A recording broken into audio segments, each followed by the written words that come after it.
In today's Daily Dish, what to expect with Adrian Peterson and Greg Hardy in the next Madden NFL 15 roster update. NBA 2K15 will offer the ability to scan yourself into the game. NHL 2K is back with a mobile game. And a couple demos make news. Yesterday, in examining what to expect from the next Madden NFL 15 roster update, which is due out at the end of the week, I stated that unless the status changed for Adrian Peterson or Greg Hardy by the end of today, they likely wouldn't be affected in that update. Well, for both now it has, and they may get the Ray Rice and Aaron Hernandez treatment. Peterson has essentially been dismissed from the team until his legal matters conclude, and he's been placed on the exempt commissioner permission list. Considering the trial isn't expected to happen until sometime in 2015, that means he wouldn't be back this season. If he were to plead to a lesser charge to bring that to an end sooner, he'd still face suspension for that, and the Vikings may not take him back anyway. So the likelihood is he won't play again this season, and quite possibly ever again, at least with the Vikings. Meanwhile, Greg Hardy has been put on that same list, and though he's already been convicted, he's waiting on a jury trial appeal set for mid-November. So what will happen in Madden? EA removed Ray Rice last week, though he awkwardly remains in new franchises as a free agent the CPU picks up. He was also still an Ultimate Team until a day or so ago, but EA has now updated it so his image and name are gone. It just says Baltimore halfback for those who had him before, and he's not in any new packs going forward. Look for the same relating to Peterson and Hardy. They're not on the active roster for the Vikings or Panthers, and PR-wise, EA will not anymore want a child abuser in the game than woman beaters. While the NBA 2K franchise has offered arguably the most compelling career mode in sports games in recent years, it lacked a personal connection to creative players because it was difficult to get them to look at all like you. 7 years ago, EA Sports introduced GameFace, which allowed people to scan their faces or use photographs to craft creative player faces for games. It sometimes worked well, sometimes not at all, and even led to some legal issues as celebrities were often recreated and then shared. EA, however, has largely phased the feature out of its games, sadly, and they never invested in improving on it.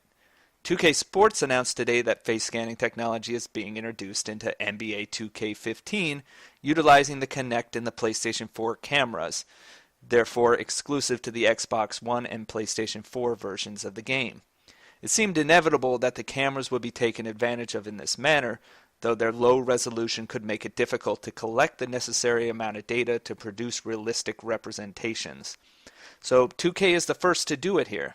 It'll be interesting to see how well it works out because it's a feature that has been long requested and could further enhance that emotional connection to your player in My Career, The Park, and My GM. NHL 2K is coming back. But calm down, it's only on mobile. 2K Sports Hockey Series ended 4 years ago, but it's being resurrected in name for the company's latest offering on iOS and Android.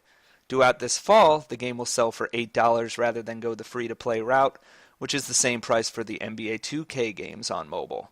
While team sports games being played in a traditional manner with on-screen controls have largely floundered as they aren't natural fits, that's the route being taken with NHL 2K and has been the case with the generally poorly received NBA 2K. It will offer a suite of modes including My Career, Winter Classic, 3-on-3 Arcade, and an online turn-based multiplayer shootout. The $8 is asking a lot for a mobile game when consumers have largely been conditioned to free or a couple bucks, but the content looks to be there, and there are certainly those people who will appreciate presumably not being hassled for more money every step of the way. 2K has stated they're not getting back into console hockey, and that shouldn't be a surprise. Even with EA's major stumble with NHL 15, the market for the sport is simply too small to support the costs of development and splitting that consumer base with another game. 2 demos scheduled to release this week are worth mentioning. On Xbox One, there's Forza Horizon 2. Now, I was a big fan of the first one. It would be up there with my favorite racing games of the last generation. I tend to fall more on the arcade racer side of things, and Forza Horizon straddled that line between a sim and an arcade really well.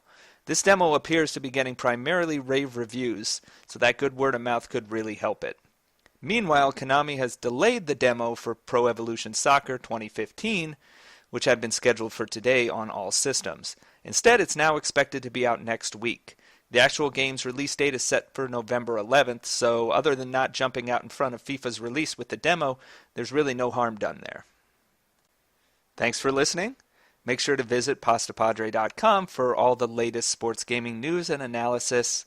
Follow me on Twitter at Pastapadre, and subscribe on the YouTube page.